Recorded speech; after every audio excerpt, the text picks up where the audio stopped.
Olá pessoal, tudo bem? Bem-vindos ao meu canal, sou o Francis Valad. Muito prazer, estou abrindo esse canal novo. Tive coragem agora, aliás, adquiri coragem para abrir um novo canal. Eu já tenho alguns canais no YouTube, mas são todos canais que eu não apareço e são canais que eu normalmente só narro. Meu canal mais assim, diferente e que talvez você já tenha ouvido a minha voz foi o canal Holograma Histórico. Eu que sou o narrador do Holograma Histórico, criador do canal Holograma Histórico, que conta a história dos Anunnaki. Talvez você já tenha ouvido algum vídeo meu por aí. Tem muita gente divulgando e enfim. Mas esse canal eu resolvi criar esse canal para falar sobre atualidades, principalmente sobre coisas de política, que é uma área que eu gosto muito, que é uma área que quanto mais gente falando e trazendo as verdades, melhor, né? E o Brasil está precisando disso. A gente está precisando trazer mais pessoas falando sobre as verdades, né? E eu ainda não estou habituado a falar olhando para a câmera. É, é uma coisa que eu tenho que adquirir um hábito aqui, principalmente a posição. Eu acho que eu tenho que olhar aqui, isso. É, então, vamos lá. Eu vou começar aqui a ler algumas coisas que eu tô assim meio que fazendo teste ainda pro meu canal, tá? Esse é o primeiro vídeo que eu tô fazendo. Então, se tiver algum erro, alguma coisa de edição, eu vou tentar fazer como se fosse um direto, tá? Para vocês, porque a minha intenção é transformar esses vídeos depois em lives, né? Por enquanto eu vou fazer gravado, mas com o tempo eu acho que adquirindo um pouquinho mais de prática, porque são vários comandos aqui que eu tenho que fazer, vários sites para acessar e tal. E eu tenho alguma dificuldade ainda de manusear tudo isso, mas vamos lá. Bom, para quem não sabe, eu sou brasileiro, nascido em São Paulo, mas vivo em Portugal já há quase 20 anos. Tá quase fazendo 20 anos. E pá, mas acompanho, minha família vive no Brasil ainda, tenho um filho, minha filha vive em Campinas, com a mãe dela. Então, tipo, eu tenho uma ligação muito forte, é óbvio, com o Brasil. Tô aqui, mas tô aí. Vou sempre que eu posso ao Brasil. Vim para Portugal a trabalho já há muito tempo, né? Eu sou um artista, sou músico também. E aí, com esse leve trás da política, eu acabei me envolvendo e tive várias desavenças com os amigos, com familiares, e eu sempre tive um pouco de receio de falar de política e trazer para vocês esses assuntos mais delicados, né, de política. Mas, pá, tem tanta coisa acontecendo no mundo, né? E como vocês sabem, a política ela é diretamente envolvida com o meu vídeo principal, meu canal principal, que é o canal dos Anunnaki, que aparentemente é um assunto que fala sobre religião para alguns, né? Porque os Anunnaki são os deuses sumérios, mas ao mesmo tempo não deixa de ser político, tá? Porque a história dos Anunnaki ela é um envolvimento quase que da criação da humanidade, né, de um todo. Isso é contado pelos sumérios, as tabuletas. Quem quiser se envolver mais com esse assunto, depois procura lá no meu canal, no Holograma Histórico. É, na realidade tem um fundo político tão intenso naquilo que você, depois que você estuda um pouco daquela tese, né, que foi escrita pelo Zeharia Sitchin, que as pessoas passaram a conhecer depois que ele traduziu as tabuletas, né? Você percebe tudo tá ligado com política, né? Porque eles ali são é uma família na realidade e eles brigam pelo poder o tempo todo. É um querendo derrubar o outro. É eu posso mais, eu sou o herdeiro, você não é o herdeiro. E quer dizer, e eles não são pelo menos é o que a história diz, né? Que eles não são humanos, né? Eles são de outro planeta, vieram para cá, e é uma história longa. Mas nós herdamos isso deles, né? No caso. Nós herdamos a guerra pelo poder, né? A política não deixa de ser isso, né? Você tem uma coisa que o outro quer, isso é política, né? Então vamos aqui negociar, vamos entrar num acordo. Pá, mas você pode, eu não posso, eu sou herdeiro, você não é, e a terra é minha, é sua, e pá, e é tudo isso, né? Então é esse jogo de poder que nós herdamos há milênios aí, né? E é muita história para contar. E a história mundial se reflete nisso até hoje. E a história do Brasil acabou virando, depois de 2018 ali, que o Bolsonaro foi eleito e virou de pernas pro ar, né? Virou uma coisa estranha, virou uma política que era cobertada há décadas, né? Que a gente achava que era direita e esquerda e nunca foi, né? Eu sou da época que ainda o Brasil viveu o auge da época dos militares, né? Então, naquela época existia um partido de direita e um de esquerda, né? Que era o MDB e a Arena, né? Naquela época, acho que eram esses os nomes. Depois que veio a direta já, isso acabou, né? Aí os partidos de direita praticamente foram extintos no país, né? E a gente viveu uma mentira deslavada, o famoso Teatro das Tesouras. O Teatro das Tesouras é uma coisa que as pessoas não tinham a menor noção. A política no Brasil ela era totalmente por baixo dos panos, ninguém se falava, ninguém queria. A gente cresceu, era um país que cresceu, onde o ditado bonito de se ouvir era: ah, eu não gosto de falar de política que não me interessa, eu não me interesso por política, é um assunto chato. E quando eu lembro da minha época, que eu era mais jovem, quando eu via as piadas do Chico Anísio ou do Jô Soares falando sobre política, era um assunto chato, né? Quando eles falavam de política, a crítica política na comédia era meio aborrecedor, assim. Eu não entendia direito o que estava acontecendo. Eu falava, por que ele está fazendo, tirando o sarro do presidente? Por que ele está humilhando aquele político, aquele outro, né? Era sempre... Ou então era internacional. Aqui tinha um personagem do Jô Soares que eu adorava, que ele fazia um personagem de um argentino que vivia no Brasil. Minha madre era uma preta velha, era muito engraçado aquilo. Só que eu não entendia, sinceramente. Eu passei a cultivar um pouco de política quando eu comecei a pegar a birra do Lula, na realidade, né? Foi quando eu comecei a perceber que não era bem o que ele se vendia. Eu falei assim, tá, tem alguma coisa errada. Foi bem antes do Bolsonaro. Eu cheguei a votar no Lula na primeira eleição dele, né? Depois, na segunda, eu já falei assim, não, peraí, tem alguma coisa errada. Eu já comecei a filtrar as coisas, mas é óbvio que isso foi só um sentimento meu, assim, né? Quando veio 2018, que o Bolsonaro se candidatou, e eu comecei a falar assim, tem alguma coisa diferente com esse político aí. Tem alguma coisa mudando aí, né? Quando apareceu o Bolsonaro e ele chutou todo mundo, né? Falei, cara, esse cara veio para trazer uma verdade que o Brasil não estava vivendo, né? Naquele momento. E precisava daquilo. E pá, aí foi todo aquele lance. Na realidade o Brasil começou a mudar na Lava Jato, né? E a gente, queira ou não queira, depois de tudo que aconteceu, né?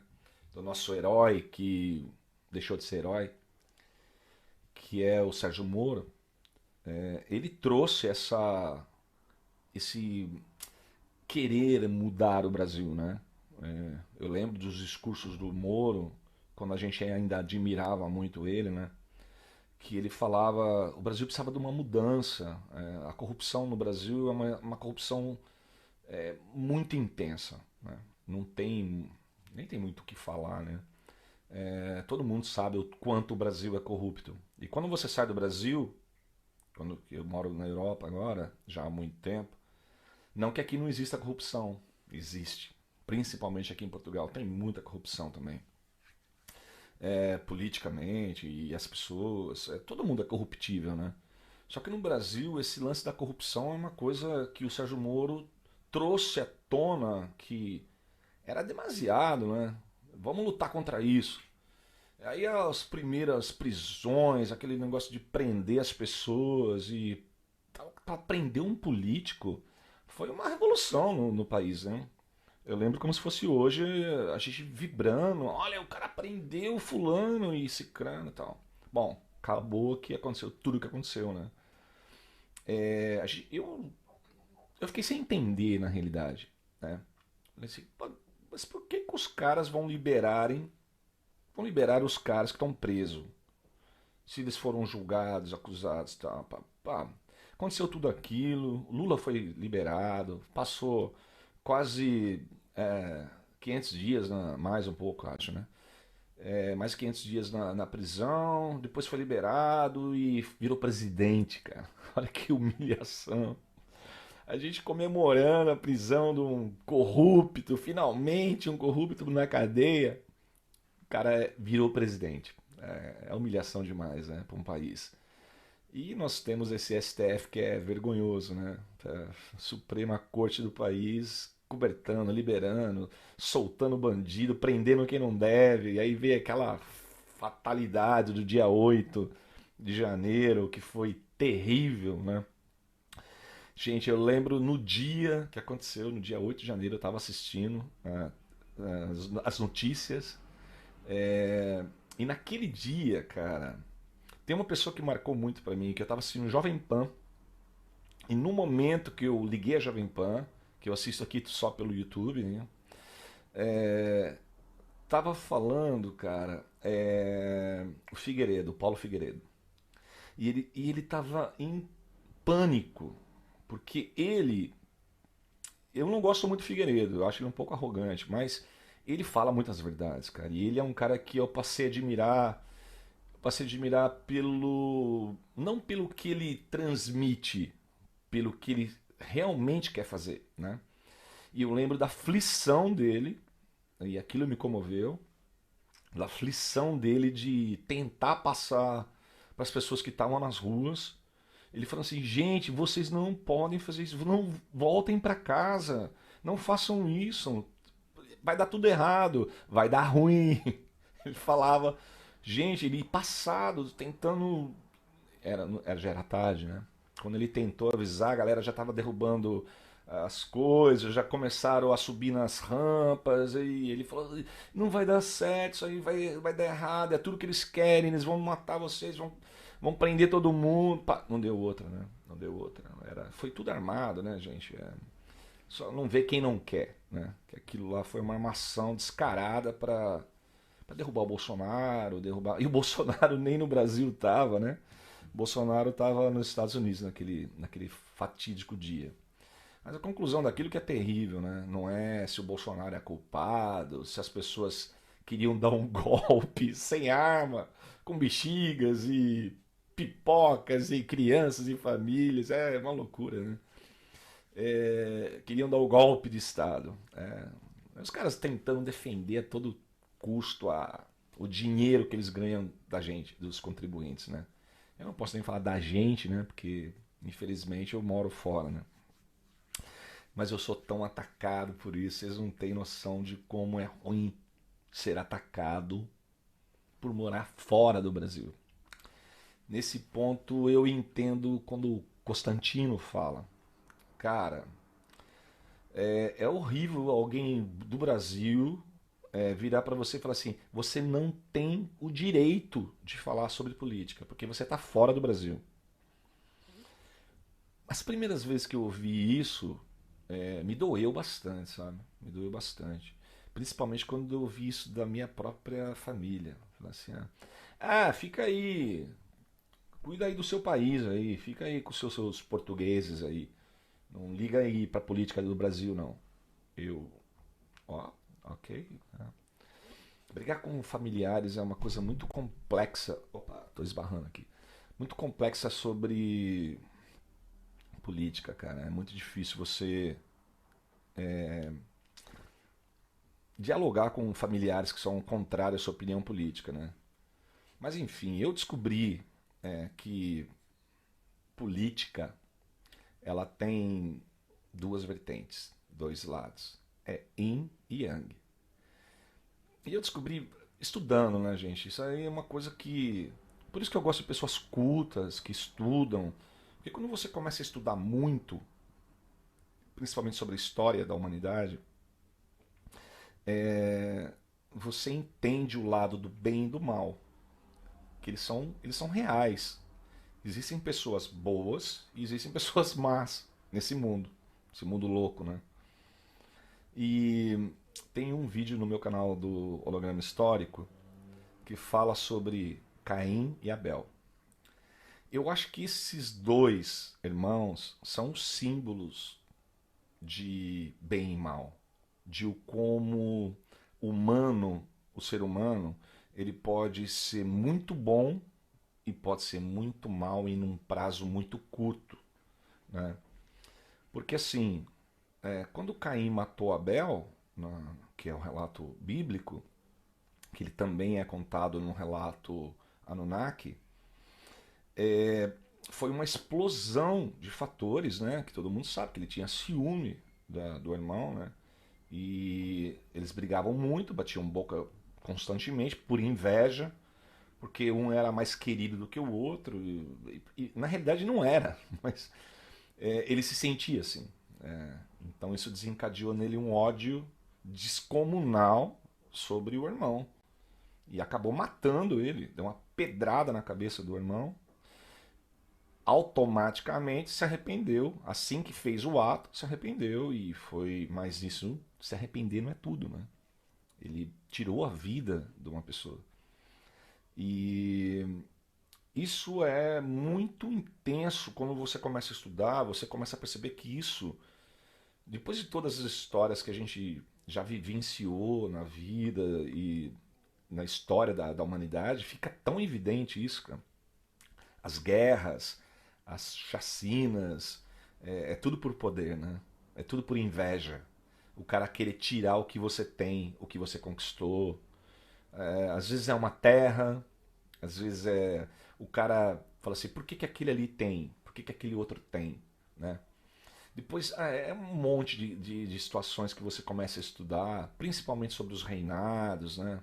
Aqui na Europa tem muito essa história dos reinados, e também tem tudo a ver com as famílias tradicionais que vêm lá de muitos anos atrás, muitos milhares de anos atrás, na época ali já dos babilônicos, dos sumérios, dos Anunnaki, essa história de novo, né? Dali desencadeou, porque eles são. Eu falo muito deles, gente, porque quando você começa a estudar história, você vai acabar caindo lá. Não importa da onde você parta. Porque eles são os primórdios, né? Então toda a história se resume lá, tá? Por mais que vocês estudem história e a política tá nisso, a política, você vai estudar política, você vai. Por mais que você queira estudar política atual, né? O pessoal fala muito lá de Frankfurt, né? E falam muito das histórias europeias, né? Mas isso é recente, né? Na história humana. Né? Se você começar a voltar mais às histórias bíblicas, querer voltar mais um pouquinho e você começar a sentir como que era lá, você vai ver a reflexão que tem na atualidade do mundo, né? Bom, eu vou ler aqui algumas coisinhas de notícias para vocês, só para ver se vocês gostam desse tipo de notícia, né? Na realidade, a minha fonte de notícias do Brasil deve ser a mesma que muitos aí dos YouTubers e amigos que eu tenho no YouTube e tal. É a mesma. E é engraçado que eu tô querendo fugir um pouquinho do que todo mundo faz, né? Eu vejo vários canais e adoro os canais, e é por isso que me motivou a criar esse canal, né? E aí, tipo, pessoal, só antes de eu começar a falar as notícias aqui, se vocês podem ver aí no vídeo, no canto aqui, nesse canto. Peraí, deixa eu ver aqui, esse canto. Tem QR Code aí, que é da minha página da Amazon, que vocês vão encontrar os meus livros lá, tá? Se eu não me engano, já tem mais de 20 livros lá para vocês sobre política, sobre assistencialismo, sobre várias coisas, gente. Tem livros até do Anunnaki. Eu estou repaginando algumas coisas que o Zé Haren escreveu. Não é repaginando, é contando com outro ponto de vista, tá? A história no NAC ela é muito intensa, é muito legal de ver. Mas tem ali livros de autoajuda, que vocês vão gostar muito. Várias coisas que eu acho legal pra caramba e podem ajudar vocês, principalmente no desenvolvimento econômico, que também é muito legal. Tem um livro chamado Network que vocês vão gostar muito sobre como lidar com situações do mundo atual, que a gente cada vez está se isolando mais, ficando distante das pessoas, né? Eu não quero me meter com as pessoas porque eu sempre me dou mal. Gente, não. Se você quer crescer na vida, você tem que aprender a lidar com isso. Tá? Uma dica aqui já do livro. Mas vão lá, é baratinho, gente. Quer dizer, eu coloquei no preço mais barato possível dentro da Amazon, tá? Que eu nem sei quanto que tá o real agora, mas é $9, $9 americanos, tá? Cada livro, todos, eu coloquei todos no mesmo valor para vocês terem acesso aí fácil e tal. E se também não tiver dinheiro para comprar, me avisa aí, entra aqui no vídeo, nos comentários, fala assim, ô Francis, não tem dinheiro não, e como que eu posso fazer? Eu mando para vocês os arquivos, me viro, né? Todo mundo tem que ler, porque é importante, tá? Vocês vão me ajudar também se vocês puderem. Mas tem o legal da Amazon é que eles têm o Kindle, que você paga uma mensalidade super pequenininha por mês e todos esses livros da Kindle, eles são gratuitos. É fantástico. Se você gosta de ler e-books, o caminho é esse, meu. Assina o Kindle e você paga uma taxa muito pequena e você tem acesso a toda a livraria da Amazon. É gratuito, gente. É muito legal. Se você não tiver a assinatura, você pode pagar individualmente por cada livro. Tá? E é esse o valor, que é $9, se eu não me engano. Mas enfim, vamos parar de falar de mim e vamos para as notícias. Eu tava vendo aqui, ó, gente, eu vou abrir aqui, vou mudar de tela, tá? Vou ficar pequenininho agora. Aqui, isso. Ó, apertei e deu certo. Vamos lá, tem aqui essa primeira notícia aqui do Rubinho Nunes, que ele tá falando aqui da Janja, cara. Né? A situação da Janja é engraçada, né, gente? É engraçada. Então ele colocou aqui, né? Você trabalha para bancar o luxo da Janja. A lista atualizada. Veja lá. Tapetes, 114 mil. Sofá, 65 mil. Passeio turístico da Janja. Cortinas e persianas motorizadas, né? 1.800.000. Cara, é loucura isso, né? Reais. Tudo isso pago com seu dinheiro tirado do seu FGTS. Adoro o Nunes. É isso aí, o Rubinho Nunes é incrível. Vamos lá. Então, e ele tá falando aqui uma situação muito engraçada que a gente tem que levar isso em consideração nessa notícia aqui, que tem alguma coisa estranha aí. É o fato da Janja ficar muito tempo fora do país. Tá, ela é primeira dama, né? Acho que é plausível a primeira dama viajar, fazer agenda dela de primeira dama, uma mulher representar, né, o país, tal, é normal, mas ela tá fazendo umas coisas estranhas sem o Lula, né? E ela desapareceu da mídia, não sei, aconteceu alguma coisa aí, estão tentando acobertar. Tá aqui, ó. Desde o começo do governo petista, a primeira-dama passou 87 dias fora do território brasileiro.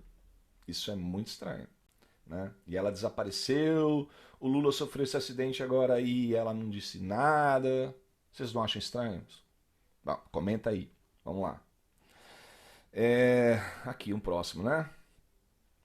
Essa notícia achei muito interessante da Gazeta do Povo. Senador apresenta PEC para retirar ministros do STF do STE. É muito legal essa aí. Eu também não gosto. Eu não acho viável isso. Acho que eles já deviam ter pensado nisso, né? Mas essa acumulação de cargos dos juízes do Supremo com o TSE é muito estranho, porque o cara que está julgando um caso no TSF vai influenciar a opinião dele no TSE, se for um político, principalmente, né? Então, eu não acho, eu acho essa ideia fantástica do senador aqui. Espero que isso vá para frente, que essa PEC progrida, né? É fantástica essa ideia. Mais uma aqui, mais uma notícia. Governo Lula tem vacinas vencidas e fica sem estoque contra a Covid-19. Cara, da revista OS. Isso é. Olha, essa é a vacina que eu, infelizmente, tive que tomar aqui em Portugal. É a Moderna que eu tomei. É... Cara, isso evidencia tanta coisa, né? Brigaram tanto, xingaram, chamaram o Bolsonaro de genocida, né? E todos os esquerdistas têm esse. Na ponta da língua, os caras falam que o Bolsonaro matou milhões. E não foi a Covid que matou, foi o Bolsonaro que matou. Não se esqueçam disso, né? E agora, essa notícia aí, cadê a importância do remédio? Cadê as vacinas? Cadê, né, o combate ao Covid-19? Né? Tá aí, as vacinas vencidas.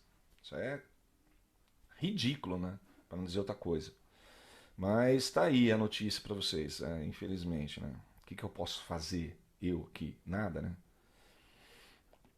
Vamos lá. Lucas Pavinato, adoro esse moleque. Acho, ele é sensacional. Tem a língua afiada do jeito que eu gosto. Fala muito bem ele. Tem um pensamento rápido. Ele é tipo Nicolas Ferreira, né? É um cara excepcional. Ainda bem que não é Covid. É só dengue hemorrágica. A notícia dele. Se fosse Covid, a imprensa estaria criticando o desgoverno Lula. Ou será que não? Olha aqui. Nessa época aqui, ó, de 2003, eu não sei se vocês estão enxergando bem aí. Deixa eu subir um pouquinho aqui, ó. Aqui dá pra ver o Lula, tá aqui, ó. Vamos lá. Em 2003 a 2010, até se manteve baixo os casos de dengue, tá? No caso, em 2010 subiu um bocadinho aqui, né? Foi para mais de 1.000 casos, né? Depois aqui em 2015 subiu mais, foi para na época da Dilma, 1.069. Depois foi subindo, né? Aqui desceu. Na época do Temer caiu novamente. O Temer conseguiu controlar, né? O Temer fez um governo excepcional. Tudo no governo do Temer deu certo, né, gente? A gente não quer ver, mas foi. Né? O cara também tem mais experiência que todos os políticos do Brasil junto, né? O cara é uma lenda, é um zumbi, né? O cara sabe tudo do governo. É assustador até, mas ele é o mesmo do sempre, né? Aquele cara que já está no poder há tanto tempo que ele é a política, né? Praticamente é isso, né? Gente, ele é um cara que ajudou a escrever a Constituição brasileira, cara. Tem noção disso? Esse cara ajudou a escrever a Constituição. Então ele é uma lenda, né? Mas ele sabe gerir algumas coisas, né? Mas ele, como ele pegou todo aquele tumulto da saída da Dilma e tal, aí pá, foi o que deu, né? Mas aqui está um exemplo, ó, 2017, 2018, pum, caiu. Aí depois veio aqui, na época do Bolsonaro, com todo aquele caos, né? O mundo contra o cara, subiu de novo, né? Mas praticamente abaixo do que a Dilma tinha trazido aqui, né? A Dilma 1.609 e o máximo do Bolsonaro, que foi em 2019, foi 1.550, deve ser isso aqui, né? Bom, até aí tudo bem. Primeiro ano do Lula, agora, Lula 3, 1.606, ainda estava abaixo da Dilma, tá? 2024, 6.000, 6 mil não, 6 milhões, gente. Eu tô louco aqui, 6 mil não. É, eu não tinha visto o K aqui. Vamos voltar aqui então, vamos falar de certo. Então, tudo que eu falei aqui não é mil, tá? É milhões. Então, no Lula, lá no começo, né? Em 2010 foi 1 milhão de pessoas, né? E, enfim, e agora em 2024 subiu para 6 milhões de casos de dengue, gente. 6 milhões. Não é K, não. É millions. 6,54 milhões de casos de dengue. É assustador, né? Tá. Olha, aqui na Europa a gente tem pernilongo também. Aliás, uns pernilongos muito chatos. Picam à noite, é chato pra caramba. Tem, aqui em Lisboa principalmente tem. Só que quando eu morava no Brasil, em São Paulo, eu sou no interior de São Paulo, aquela região de Jaú, Bauru. Alô, galera aí da área. É, então, eu nasci naquela região e ali é uma região muito quente, no interior de São Paulo, ali no centro do mapa do estado de São Paulo, porque ali é onde fica a cidade de Dourado, é onde tem o marco do centro do estado de São Paulo. E é muito próximo ali de onde eu nasci, tá? Eu nasci na cidade de Jaú. Sou jauense. Ha! Jaú. Nasci na cidade de Jaú. Então, ali tem muita mosca, pernilongo, essas coisas assim, tá? E é assustador pensar que existe. Cara, eu lembro, quando eu era criança, passavam aqueles carros, eram umas caminhonetes, umas picapes, soltando aquele fumacê na cidade inteira, porque tinha que controlar a praga dos insetos, né? Das picadas de pernilongo e moscas e, né? Isso era, todo ano tinha, já era de praxe acontecer isso, né? Cara, e eu pensei que isso tinha acabado. E realmente, né? A prova está aqui nos dados. Os caras tinham abaixado esses valores. Mas, infelizmente, trocou de governo. Descuidam, né, cara? Porque, assim, por todo o mal que é o governo esquerdista do Lula, nos anos anteriores ele fez menos mal nesse ponto, né? Foi estúpido, mas fez menos mal. Agora no caso de agora, ele não sei o que aconteceu, cara. Ele tá simplesmente, ele esqueceu da saúde, na realidade, né? Ele esqueceu que existe, que o Brasil é um país tropical e que se não cuidar disso vira uma loucura, que nem tá agora. 6 milhões de casos, gente, é absurdo. Bom, vamos mudar de assunto, né? Já deu. Bora. Essa história aqui que é muito legal, né? Essa história é muito legal porque aquela brasileira que pegou o McDonald's nas mãos do Donald Trump, né? Ela tem aqui alguns dados que ela brasileira que foi atendida por Trump no McDonald's, Nayara Andrejizic, sei lá o nome dela, se descreve nas redes sociais como brasileira de nascença, americana de lealdade e instrutora de armas de fogo. Aí o Ramon colocou aqui: a mulher é tudo que o petista odeia. Ai, sensacional, Ramon. Sensacional. É isso aí. E ela mandou uma mensagem muito legal pro Trump, cara. Eu adorei a mensagem dela. Ela falou assim: cara, não deixa os Estados Unidos se tornar o que o Brasil está se tornando. Resolva. E ele mandou: nós vamos fazer isso aí, ficar melhor. Foi fantástico. Eu adoro o Trump, cara. Aí outra coisa também, tem aqui mais uma noticinha. Eu separei aqui algumas coisas só para comentar, tá? Porque eu sou assim, eu leio algumas coisas e vou filtrando, tá, gente? Não dá para trazer tudo, né? Vocês sabem. Olha, desculpa, eu tô olhando para cá e tenho que olhar aqui. Não posso esquecer. STF condena 15 que rejeitaram acordo com nos atos do 8 de janeiro. Nunes e Mendonça foram contra. Gente, essa notícia aqui, bom, é óbvio que isso ia acontecer, mas só para vocês saberem, teve um deboche do Barroso sobre isso, né? Porque assim, eles propuseram um acordo para as pessoas que estavam presas no dia 8 de janeiro.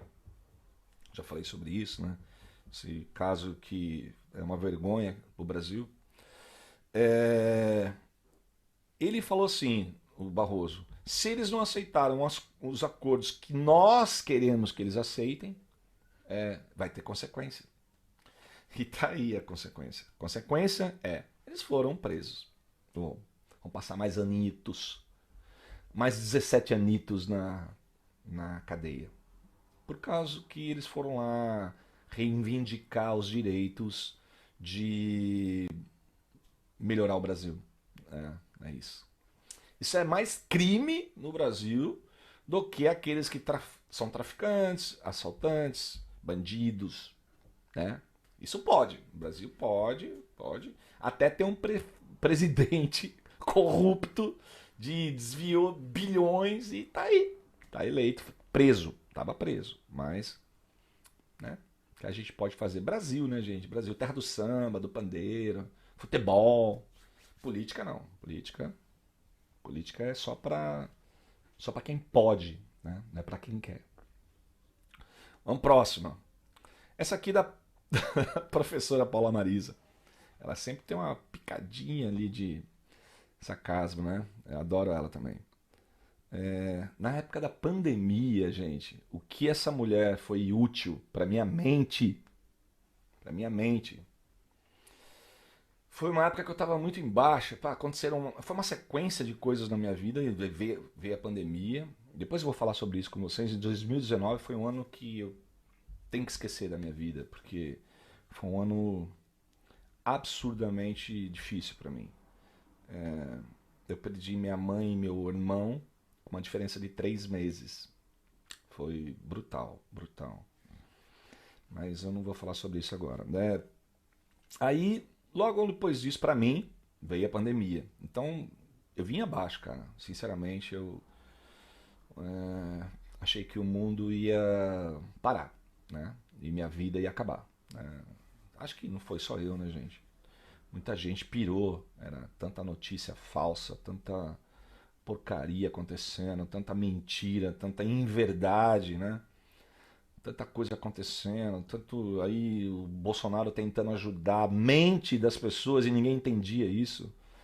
O que o Bolsonaro fez, esse é o ponto que acho que pouca gente fala, cara. Pouca gente fala, mas eu tenho coragem de falar. Que o Bolsonaro foi um dos poucos políticos no mundo, porque durante esse período eu estava aqui em Portugal, e aqui foi terrível. Aqui você não podia sair de casa, era mesmo grave, foi grave o negócio. E as pessoas ficaram em desespero, cara. Vocês não têm noção do que aconteceu aqui na Europa, foi terrível. E quando eu vi o Bolsonaro falando, primeiro que assim, as coisas aqui na Europa, em Portugal, aconteceram muito antes do que aconteceu no Brasil. No Brasil foi chegando devagar o Covid, né, a pandemia. E aqui foi meio antecipado as coisas, né? Veio daqui, foi daqui para aí, né, o Brasil. E quando aconteceu isso, o Bolsonaro falava de uma certa forma, eu percebia isso. E na realidade ele estava tentando não fazer com que as pessoas pirassem, cara. Porque ele conhece os brasileiros. Ele sabe que seria uma notícia trágica para as pessoas. Poderia desencadear uma loucura no Brasil, um caos. Né? Não é guerra, é caos. As pessoas roubando lojas, invadindo coisas. Ele já pensou nisso, cara. Então ele tentou amenizar o grau do problema. Né? Ele disse uma inverdade? É uma inverdade. Sim, ele falou uma inverdade. Na época. Porque ele não sabia ainda a profundidade do que estava acontecendo. Né? Ele ouvia falar notícias, que eram mentiras na realidade. Né? Hoje a gente sabe. Mas o que se tinha era que ainda não tinha conhecimento do que estava acontecendo. Né? Pessoas estavam morrendo, mas ainda havia ali um meandro que não era bem explicado, ninguém sabia direito o que, que era, muitas inverdades. O Bolsonaro filtrou isso e levou para as pessoas uma mensagem mais limpa. E que, na realidade, o trato psicológico do momento que o Bolsonaro levou para as pessoas foi o melhor, gente. Vocês não têm noção. Eu acho que vocês não têm noção de que. Vocês podem falar que o Bolsonaro, vocês que é de esquerdista, você pode até falar que o Bolsonaro foi omisso, que ele, né? Eu sei já esse discurso, né? É horrível falar sobre isso do Bolsonaro. Mas vocês têm que pensar ao lado da mensagem que ele levou para o Brasil, independente de ser direita ou de esquerda. Ele tentou amenizar o problema para não causar loucura. Gente, isso é muito importante de falar. O Bolsonaro levou uma palavra de conforto para as pessoas. Ele levou conforto, cara. Conforto para a alma e para a sanidade do brasileiro. Porque o brasileiro vendo que o mundo estava um caos e aquilo chegou na porta dele e bateu forte, porque os casos do Brasil foi muito grande. O Brasil é grande, né? Portugal tem 11 milhões de habitantes. Então, tipo, pro Brasil foi um caos, né, cara? Foi realmente dramático. E o Bolsonaro, ele tinha um tom no falar que era confortante, gente. E vocês têm que entender isso, tá? Isso é um mérito dele, tá? O meu psicológico naquele momento estava tão abalado que eu sentia esperança quando ele falava, cara. Sério. Acho que todo mundo, né? Quando ele falou da ivermectina, quando ele falou da cloroquina, né? Meu coração encheu de esperança. Falei, será que o cara sabe de alguma coisa que a gente não sabe? Será que ele tá falando que não é tão grave assim? O que será que ele sabe? Era uma mensagem subliminar ali, sabe? Que dava esperança, cara. Isso é muito legal de falar. Isso é muito legal. Aí eu passei a admirar demais o Bolsonaro por isso. Ganhou meu respeito ali, cara. Naquele momento eu falei assim, putz, esse cara é foda, mano. Desculpa a palavra. Esse cara é poderoso, porque ele tem um dom de... Ele tem um equilíbrio. Ele teve um equilíbrio naquele momento. Isso, cara, não tem preço. Isso não tem preço. Ele teve equilíbrio. Pensa bem, gente. Se põe no lugar dele naquele momento. Pra você... Opa, passou um carro. É um Fusca. Se põe no lugar dele naquele momento, gente. Deve ter sido muito difícil para ele. Ver gente morrendo, ver gente. Meu Deus. Enfim, vamos para. Mas a notícia é a seguinte, né? Stevie Wonder participa de comemoração de 60 anos da Kamala Harris e faz emocionante discurso de apoio a ela. Eu não gosto da Kamala. É óbvio, né? Kamala esquerdista. Não vejo nenhum mal nas propostas da candidata, disse o cantor. Onde está a parte engraçada dessa notícia? Ele não vê, e ele fala assim, não vejo nenhum mal na proposta. Mas ele é artista. Gente, eu sou artista também. A minha profissão principal da minha vida toda sempre foi com música, tá? Eu cantei canto, ainda canto, profissionalmente durante quase 40 anos. Quase 38 anos, acho. São muitos anos cantando, né?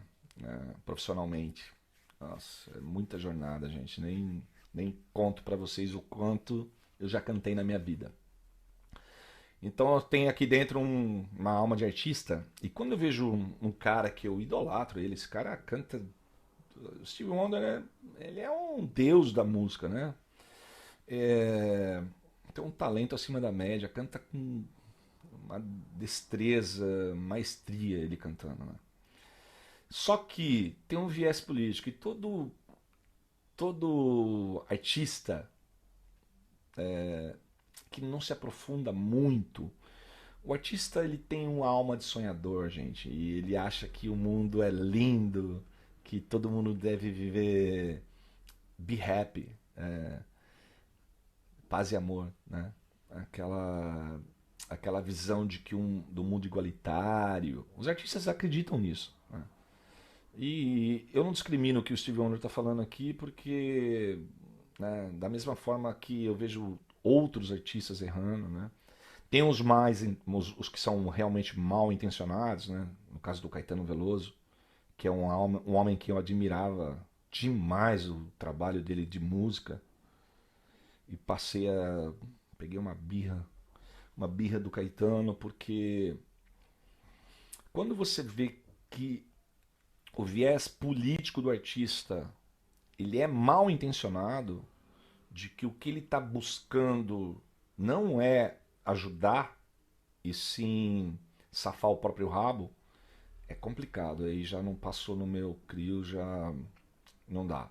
Caetano é músico, eu gosto, mas como pessoa e como mentor político é um pesadelo. Mas então tem essa notícia aí do Stevie Wonder e pá, que pena, né? Podia gostar do Trump, né? Ia ser melhor. Aí tem aqui uma outra notícia do Ricardo Oliveira. Tá falando da notícia do queridíssimo Luiz Inácio. Luiz Inácio avisou. É. Então, ele aparentemente, a notícia que saiu, todo mundo já sabe, isso aqui eu vou falar só por, né? Que ele tava num banco na casa de banho. A casa de banho é banheiro, tá? Desculpa. Tava, ele tava tomando banho em um banco, o banco quebrou a perna, ele caiu e bateu a cabeça. Essa é a notícia que chegou até mim. Eu acho que é isso que está rolando aí, né? Acho que as notícias mais informadas que eu tive foi essa. O banco não aguentou o peso dele e ele escorregou e bateu a cabeça. Bom, vamos lá ler essa aqui. Caiu, bateu a cabeça, tem risco de sangramento intracraniano, que é lá dentro, lá na, né? Não, não foi viajar por conta do acidente e parece sem nenhum hematoma. Putin não curtiu. Por quê? Essa viagem do Lula para a Rússia era para encontrar o Putin, né? Que está armando ali um viés ali com o pessoal, né? Do BRICS para se tornar mais forte, né? E o Lula tá se cagando de medo, medo, e não foi, né? Aí eu deixo para vocês acreditam nesse acidente? Olha, pela idade dele e como eu já tenho casos da minha família de pessoas que caíram na casa de banho, e é grave, gente. A minha avó fraturou o fêmur caindo na casa de banho, é triste, é muito triste. É, eu acredito que isso possa acontecer, né? Com certa, é uma coisa até comum, perigosa, cuidado. Mas aí tem muita coisa oculta, né? Tem coisas ocultas, né? Primeiro ele tá sem hematoma nenhum. Depois, no dia seguinte do acidente, ele estava dando entrevista como se não tivesse acontecido nada. Então podia ter viajado, né? Mas enfim, vai fazer mais exames agora para comprovar e atestar a mentira, né? Ou a verdade. Vai saber. Bora lá. Aqui. Essa aqui é a segunda notícia falando que ele vai fazer mais exames para comprovar se está tudo bem, porque um traumatismo, gente, é muito sério. Ele pode trazer sequelas depois, né? É o que os médicos costumam falar, né? Mas espero que ele esteja bem, né? Saúde, eu não quero mal de ninguém, né? Mas podia sair da política, né? Bora lá. Ah, isso aqui, essa notícia aqui, gente, é, é ridícula, cara. Esses caras da UOL aqui, falando daquela senhora aquela brasileira que recebeu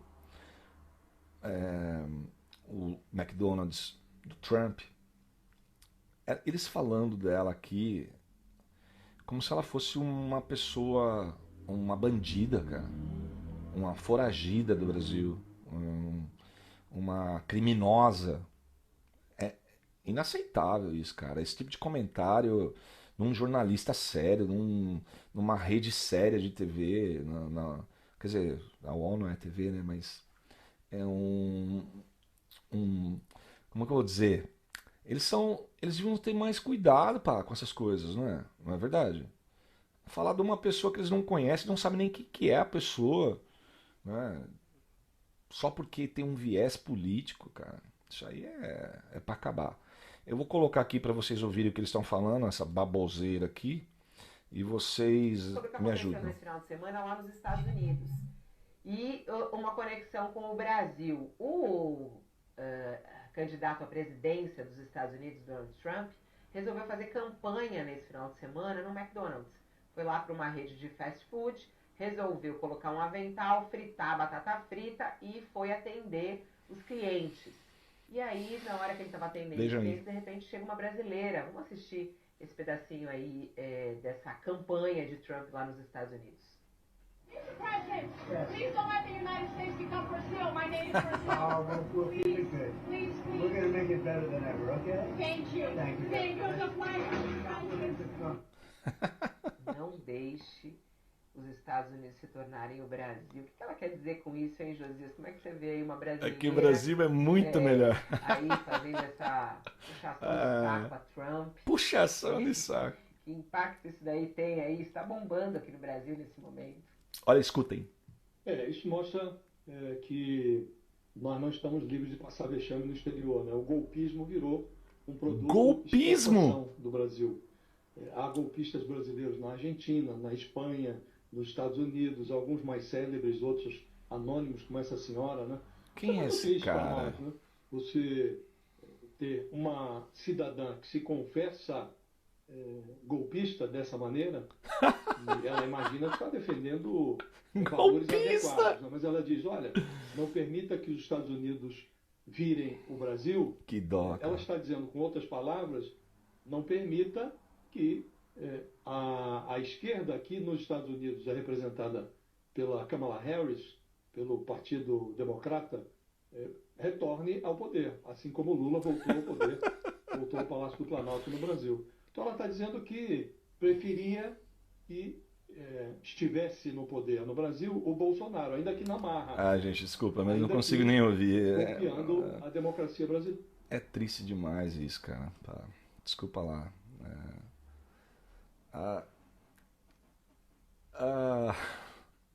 A mídia, na realidade, as notícias jornalísticas do Brasil, Globo e a mídia tradicional, né?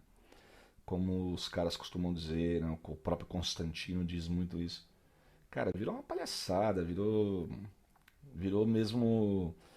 Tipo, os caras só dão notícia contra a direita. Não existe notícia a favor da direita. Tirando a revista Oeste e a Gazeta, né? Não tem outra. Só temos nós aqui, os youtubers. Virou uma palhaçada, gente. O Brasil é loucura. Olha, não é só aí, tá? Aqui também, Portugal. É igualzinho. Aqui a mídia é toda comprada, tudo. Não existe direita aqui. O único cara que existe aqui de direita, ele é queimado todos os dias por todos os pontos possíveis, que é o André Ventura do Partido Chega. Gente, o cara é atacado, ele é mais atacado que o Bolsonaro até, porque aqui não existe oportunidade para ele. Só que o cara só cresce. Só cresce, só cresce. Os caras estão desesperados. Vai acabar sendo presidente. Ou ministro, no caso aqui, né? Vai acabar sendo o primeiro-ministro. Se Deus quiser. E vai mudar essa porcaria aqui também. Vamos lá. Então tem essa nova notícia aqui do filho do Lula. Esse cara, mano. O Lulinha. Vamos lá. Filho do presidente Lula quer saber por que Janjão não ficou atenta ao acidente no banheiro. Meu pai está com quase 79 anos. Precisa de atenção, disse um dos filhos. Tem um detalhe importante aqui. Ele está falando do filho do Lula ter quase 80 anos, né? É realmente um senhor já de idade, né? 79 anos é muito. Para estar fazendo o que ele está fazendo, a política e tal. É preciso disposição, gente. Eu, por exemplo, não gosto muito de voar, não. Imagina a quantidade de voos que eles têm que fazer. Vocês já voaram? Não é uma sensação muito boa, os jet lags que a gente tem. O lance de estar dentro do avião é muito tenso. E quanto mais idade a gente vai ficando, os riscos parecem são maiores, né? A gente vai ficando mais cuidadoso. E não é muito legal ficar voando, né? Tem gente que se dá bem. Eu, por acaso, não gosto muito. Agora vocês imaginam um senhor de 80 anos, né? É complicado, né, para ele, né? Nesse ponto, eu acho que ele tinha que ter mais cuidado mesmo com a saúde, né? Mas, por outro lado, e que é o engraçado dessa história, o Lula vive se gabando que ele tem saúde de um jovem de 20 anos, que ele flerta, que ele que ele é atleta, que ele corre, que ele pega a janja todo dia, que ele é o, né? Então, tá aí uma contradição dele próprio, né? Ou é velho, ou é pegador, né? Tem que ter saúde. Se tem saúde, então pode tomar um banho sozinho de pé. O negócio de tomar banho sentado não rola, né? Não tá no hospital, porra? Vamos lá pro próximo. Aí, esse cara, porra. Esse cara não dá. Se tem alguém que é idiota no Brasil, é esse tal de Noblar aqui, cara. Nossa, eu não conhecia ele. Comecei a ver as notícias, nem sabia da existência do tal do Noblar, né? Deve ser um jornalista daqueles, assim, né? Bem top. Pela idade dele, deve ser top mesmo, né? Aí ele tá falando aqui, né? Advogados de Direita do Brasil, é o que postou. Como essa pessoa sabe de tantos detalhes íntimos assim, né? Noblar. É claro que ele tem informantes poderosíssimos ali nos bastidores, que a gente não faz a menor ideia. Mas ele estava falando justamente aquilo que eu acabei de falar, né? Lula tomando banho, ontem sentado num banco, quando a perna do banco quebrou e ele caiu. Batendo a cabeça no chão, levou um corte profundo. Corte é mentira, porque não tem nem hematoma, tá? Um corte profundo. Foi atendido no Hospital Sírio-Libanês, em Brasília. Sírio-Libanês em Brasília, isso. Eu achava que Sírio-Libanês era só em São Paulo. Mas tem em Brasília também? Alguém pode me confirmar isso aí nas mensagens? Mas acho que é. Tá escrito aqui, em Brasília. Onde hoje esteve de novo para fazer um exame de ressonância magnética, sendo liberado em seguida. Quer dizer, não é grave, né? Pelo que ele está falando aqui, o tal do Noblar. Gente, não vou dar muita moral para esse cara não, que ele é um babaca. Flávio Gordon falou também aqui. Peraí, deixa eu ver. Pois é. Vamos lá, o Flávio Gordon disse o seguinte. O Simão Bacamarte, Simão Bacamarte é muito bom, cara, do Supremo, está cada vez mais alucinado, querendo agora internar meio mundo na Casa Verde. Na Casa Verde do amor e da recivilização. Vocês têm que entender o que está acontecendo, cara. Olha o que ele disse aqui, no Brasil 247. Esquerdista. Regulação de plataformas pode impedir que o mundo despenque em abismo de ódio, diz Barroso. Essa notícia é estranha, né, cara? Ele quer regular a internet porque o mundo pode cair num abismo de ódio. Olha que legal. Vamos regular, pô. Vamos regular a internet. Seu cara de pau. Não tem vergonha, cara, de achar que todo mundo é otário que nem você? Fala sério, cara. Que idiotice. E é isso, pessoal. Vou ficar por aqui. Já falei pra caramba. Nem sei quantos minutos de gravação eu fiz aqui. Mas foi muito tempo, né? Espero que vocês tenham se divertido. que vocês tenham gostado. Eu vou ficar por aqui e a gente se vê em breve. Meu nome é Francis. Curta, compartilhe, divulguem o vídeo, me ajude. Se inscrevam no canal, porque meu canal é novo, não tem nenhum inscrito ainda. Vai ser o primeiro vídeo esse. Espero que vocês voltem para ver mais vídeos. Vou trazer mais notícias, vou tentar falar menos no próximo vídeo, que eu falo pra caramba. Nos próximos vídeos vai ser mais notícia, tá bem? Comentário aqui do Francis para vocês. Fique com Deus e até a próxima. Valeu! Fui!